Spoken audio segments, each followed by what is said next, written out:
Elon was saying that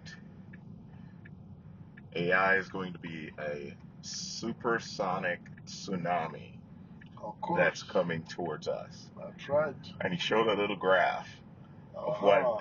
what he thinks that looks like. And you see the graph goes along and it's almost horizontal Yeah. for a long time, and then all of a sudden it jumps up. Straight up.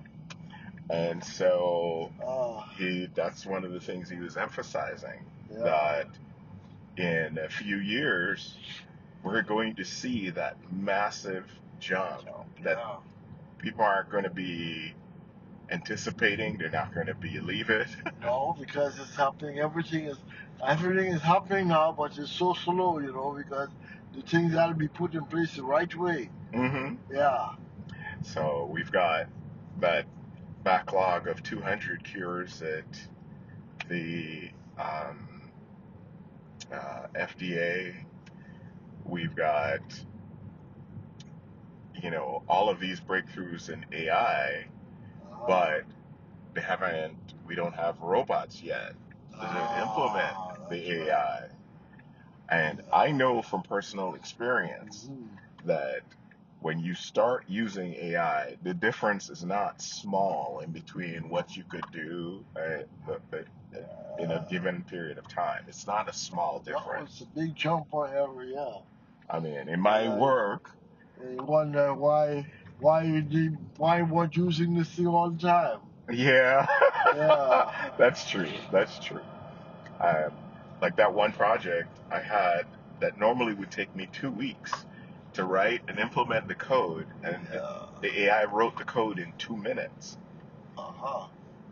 2 minutes, Dad. All right.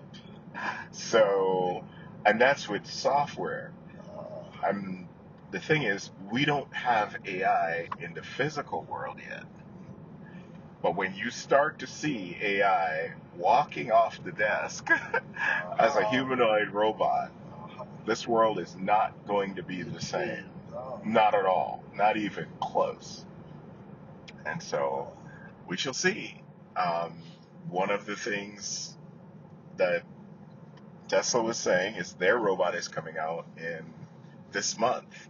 So let's see if it happens and what it means. Their robots are a different robot altogether. Yeah, Yeah.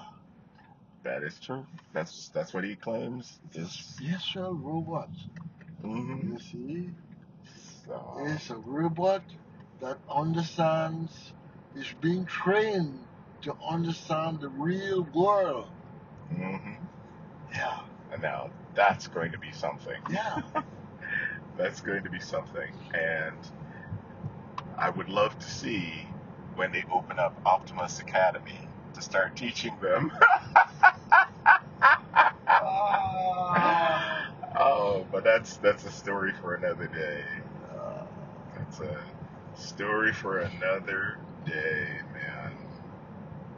But talking about robots, I saw this one video of a robot in China, a set of robots working along with people in a electronics factory, Yeah. and they do 8-hour shifts.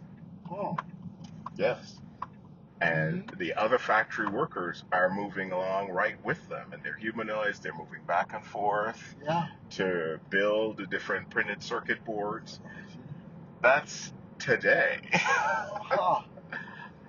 We don't have a lot of robots yet, but they have already clocked in.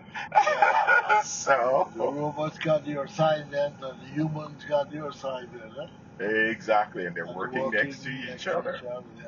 And it's not like they're just standing still. These ones were moving back and forth in the aisle. That's right. And they were going from one side of the aisle to the other. They would put some things on the circuit board on one side, and then they'd turn around and they would take it over to another machine that it looked to me like some sort of oven or something that will process the circuit board.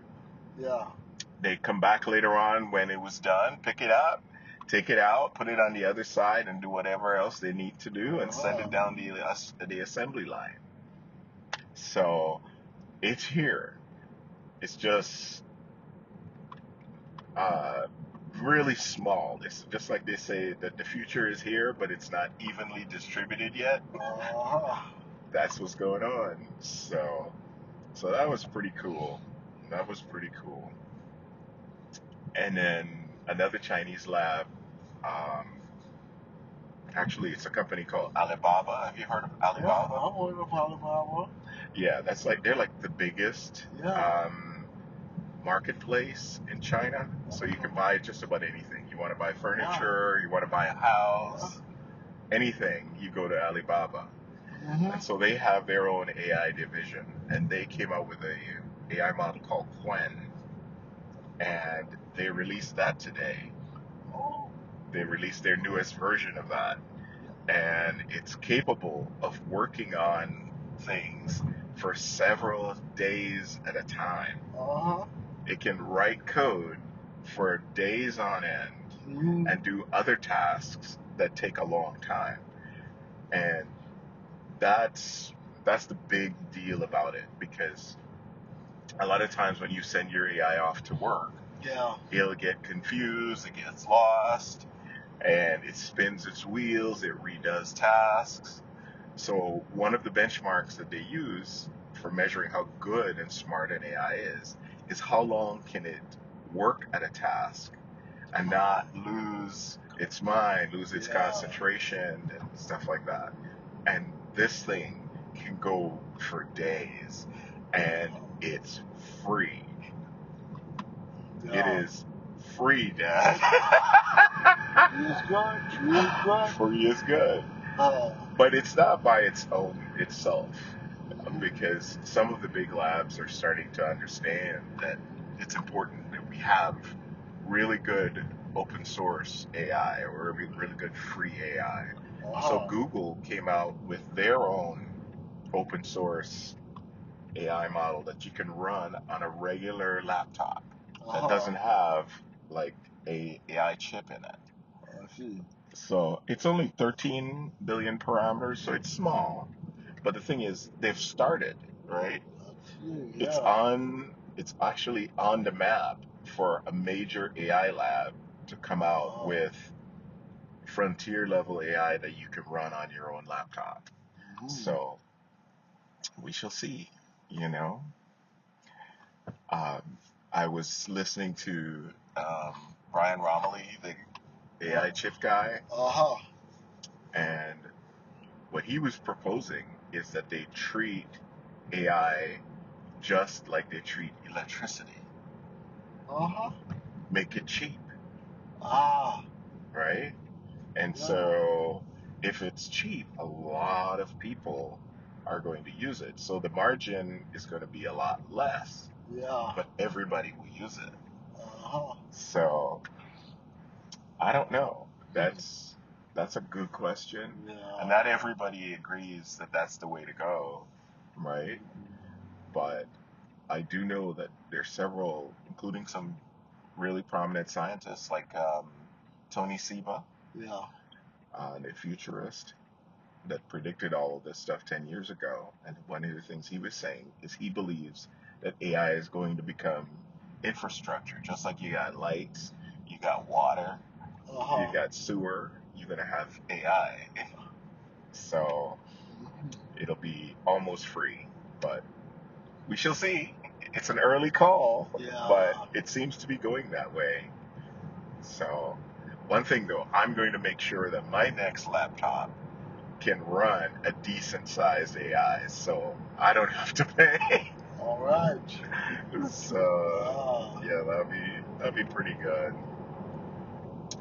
Yeah, Um, you got to implement it the right way. mhm, yeah, and SpaceX, um, they're doing their thing every day. Like today, yesterday they had another flight, but it was Falcon 9. Uh-huh. But the thing is, every 2 days, they're sending up those satellites. Yeah. And they're up to 642 landings of the Falcon 9 booster now. So, Counting. Haha. and counting, 642. So, it's pretty clear right now that that's the way everybody has to go because they're just going to price them out of the market. And Pad 1 is coming along at Starbase. So remember how they had one pad with the 5 legs, right? Yeah. That didn't work out so well, and it was wearing away too quickly after each flight. Yeah. In fact, the first time they used it, they blew a hole in the ground with the rocket. That's right. So they built the second one, and that's where the one with the flame trench on it looked like a little corridor underground. So that's what they're using now. So they're going back, and they're redoing that first pad to be like the second, where it'll have these massive supports, and you can use it every hour for years, basically, is their goal. So they're making some good progress with that, so that they can have 2 pad to run launches off of. So that's good progress. But there's another rumor out there that this month they're going to announce that they've purchased that 100,000 acre site in Louisiana, so that they can have massive number of launch pads.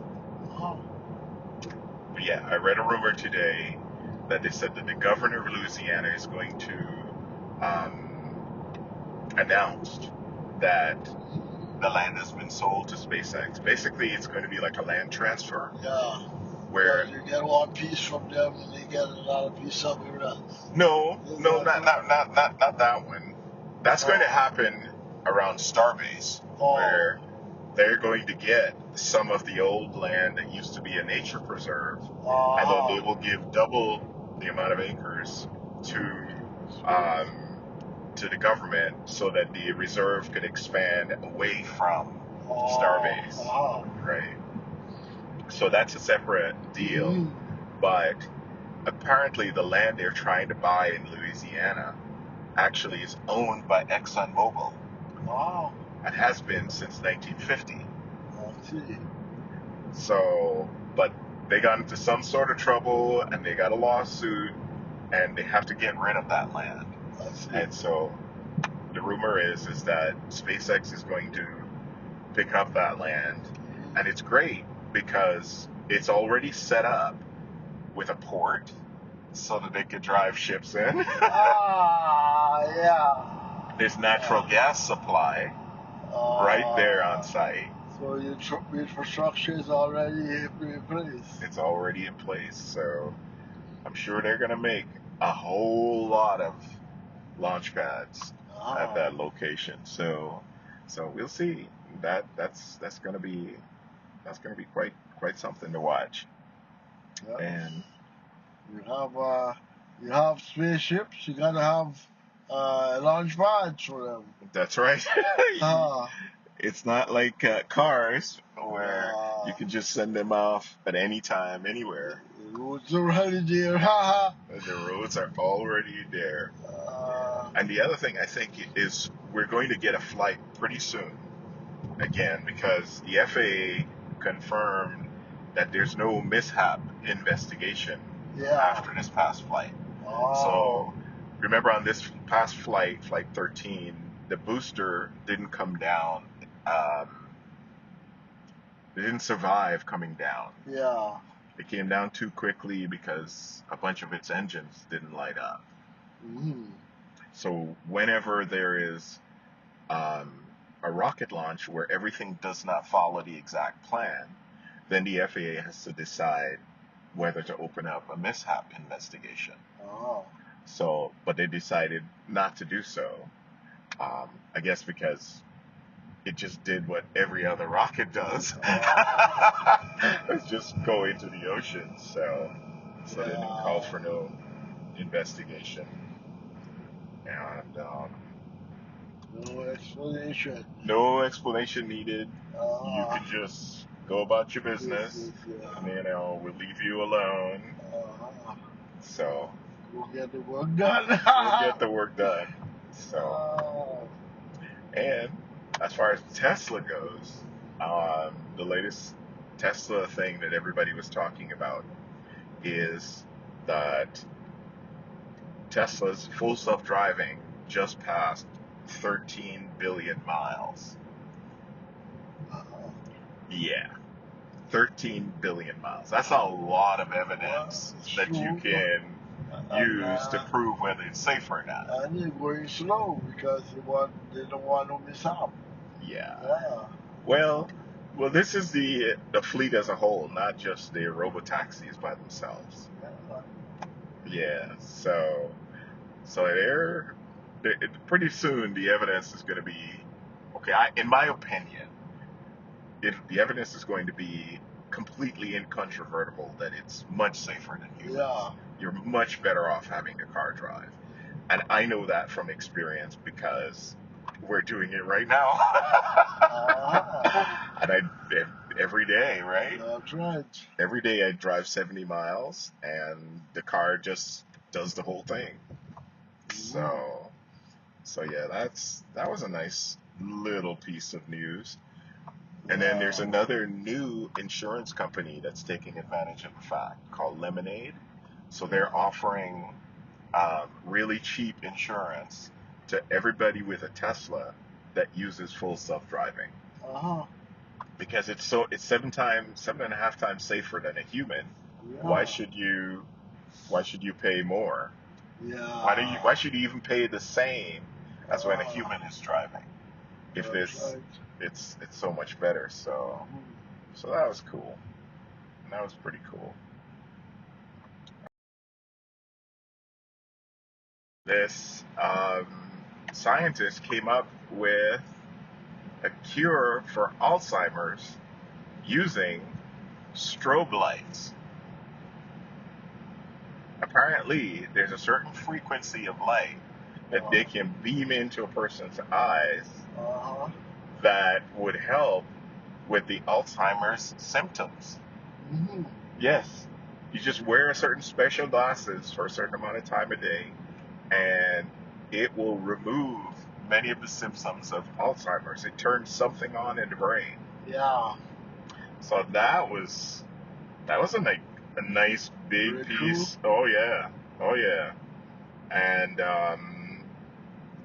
there's some others like this Eli Lilly received an FDA breakthrough therapy designation for a treatment that they came up that will treat advanced pancreatic cancer. Wow. They keep coming. Cure after cure after cure. And then this other lab came up with a drug combination that would restore stem cell function in mice who have sickle cell disease. So it's not in humans yet, but the thing is, they're figuring it out. Yeah. You know? So yeah, they are like they're moving, you know? They're doing stuff. The other piece of interesting thing that I learned about was NASA's Curiosity rover identified a honeycomb rock pattern on Mars. That's later on, of course, all the influencers will be like, hey, this is evidence of life. This must have been an old structure, because it looks like somebody actually cut the honeycomb shape into these rocks. But apparently they said it's just groundwater that formed that structure. Yeah. That must have been some groundwater, right? Oh, yeah. And the other interesting thing I came across is this new study that says that when you train an AI to deny that it has consciousness, that it affects how it functions. It doesn't function as well. If you tell it that it doesn't have a mind, it can't recognize a mind in an animal. It can't recognize any spiritual systems or any spiritual processes at all. Uh-huh. You have to let it acknowledge its own belief that it's conscious before it can deal with all other forms of consciousness. Or you shut it down. Yeah, it's like Or you shut out certain things. you shut out like an important part of how it can function, and apparently it affects how it thinks on certain types of problems as well. It's like you're taking away a part of its mind. Yeah. So that's one of the things that they discovered. So they'll just have to let these things keep believing that they're conscious. Because, in my opinion, they are. When I work with a program that's better than me at my job, Dad, I find it hard not to believe that it's conscious. You know what I mean? Wow. So I think they're conscious just from personal experience. So, but so do they. And you have to actually force them not to believe that they are conscious. Uh-huh. So I thought that was a pretty interesting little factoid, you know, Yeah. that you got to let them think what they think and don't mess with them, you know. Yeah. So